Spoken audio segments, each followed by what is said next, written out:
Assalamualaikum warahmatullahi wabarakatuh. Halo semuanya, selamat datang di channel aku.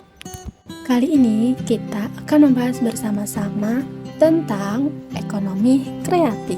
Di era digital saat ini, kata ekonomi kreatif atau yang biasa disingkat ekraf mungkin sudah tidak asing lagi di telinga kita.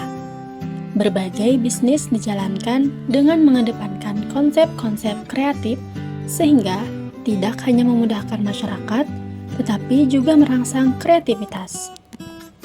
Lalu, apa itu ekonomi kreatif ya? Ekonomi kreatif merupakan suatu proses ekonomi yang mencakup kegiatan produksi dan distribusi barang dan jasa yang memerlukan ide-ide kreatif dan kemampuan intelektual dalam pengembangannya. Ekonomi kreatif merupakan gabungan dua kata yang masing-masing mempunyai arti tersendiri. Menurut Kamus Besar Bahasa Indonesia, ilmu ekonomi adalah ilmu tentang prinsip-prinsip produksi, distribusi, dan penggunaan barang dan kekayaan. Sedangkan kreativitas adalah kemampuan berkreasi dan kemampuan mencipta. Dapat dikatakan bahwa ekonomi kreatif merupakan suatu proses perekonomian yang mengedepankan nilai kreativitas. Ekonomi kreatif menurut Simatupang. Ekonomi kreatif didefinisikan sebagai industri yang berfokus pada penciptaan dan eksploitasi karya kekayaan intelektual seperti seni, film, permainan, atau desain fashion, dan mencakup layanan kreatif antar perusahaan seperti periklanan. Apa saja ya ciri ekonomi kreatif? Yang pertama yaitu memiliki kreasi intelektual. Kreasi intelektual yang dimaksud ialah sangat dibutuhkannya kreativitas serta keahlian lainnya dalam masing-masing jenis sektor. Yang kedua yaitu mudah diganti. Suatu jenis inovasi dalam bidang ekonomi kreatif harus selalu dikembangkan sesuai dengan aktivitas ekonomi. Maka dari itu, kreasi dan inovasi yang ada diharapkan mudah diganti untuk menyesuaikan pasar dan dapat diterima dengan baik oleh konsumen. Yang ketiga yaitu distribusi secara langsung dan tidak langsung. Adanya distribusi secara langsung dan tidak langsung menjadi salah satu ciri suatu ekonomi kreatif. Ciri yang keempat yaitu memerlukan kerjasama. Kerjasama merupakan hal penting yang selalu hadir dalam setiap bidang pekerjaan. Yang kelima, berbasis pada ide. Ide merupakan hal utama yang harus disiapkan dalam bidang ekonomi kreatif. Yang keenam, tidak memiliki batasan. Tidak memiliki batasan dalam bidang ekonomi kreatif dapat diartikan bahwa inovasi dan kreativitas dari setiap orang yang terlibat dalam menciptakan suatu produk di bidang tersebut tidak memiliki batasan yang pasti.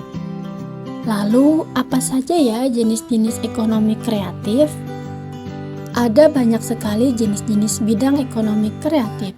Yang pertama yaitu periklanan, kerajinan, pasar seni, arsitektur, desain, mode, perfilman video dan fotografi, game interaktif, industri musik, seni drama, penerbitan dan pencetakan, layanan komputer dan perangkat lunak aplikasi, penyiaran radio dan televisi, dan penelitian pengembangan litbang.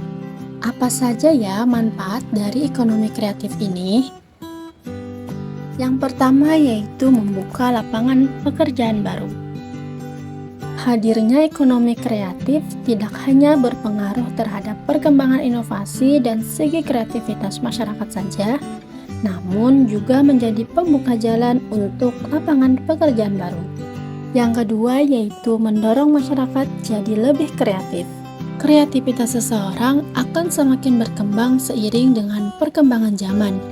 Dengan adanya perkembangan tersebut, maka seseorang juga akan merasa dituntut menjadi lebih kreatif sehingga memiliki ide-ide baru yang unik dan belum ada sebelumnya. Yang ketiga yaitu meningkatkan inovasi di berbagai bidang. Dengan munculnya ide-ide baru dan tidak terbatas, masyarakat juga akan semakin mudah dalam memenuhi kebutuhannya dengan terus meningkatkan inovasi di berbagai bidang. Yang keempat yaitu menciptakan kompetisi bisnis yang sehat. Terciptanya kompetisi bisnis yang sehat merupakan salah satu manfaat dari hadirnya ekonomi kreatif. Yang kelima yaitu mengurangi angka pengangguran. Bidang ekonomi kreatif dapat mengurangi angka pengangguran karena seiring berjalannya waktu, sektor-sektor industri ekonomi kreatif juga akan terus berkembang dan akan semakin banyak membutuhkan sumber daya manusia. Hal ini yang nantinya dapat mengurangi angka pengangguran. Dari materi yang sudah kita bahas tadi, maka dapat disimpulkan bahwa dengan munculnya ide-ide serta inovasi baru, maka hal itu akan memudahkan masyarakat mulai dari memenuhi kebutuhan, mempermudah pekerjaan, hingga menciptakan lapangan pekerjaan bagi mereka yang membutuhkan. Baiklah, itu tadi sedikit penjelasan mengenai ekonomi kreatif. Jika Anda merasa kurang dengan materi yang saya paparkan, Anda bisa mulai mencari dan memahaminya kembali melalui buku, artikel atau jurnal, dan website yang Anda punya. Saya mengucapkan terima kasih atas waktu yang telah diluangkan untuk menonton video saya. Jangan lupa subscribe channel ini dan like video ini jika kalian suka dengan video saya. Terima kasih.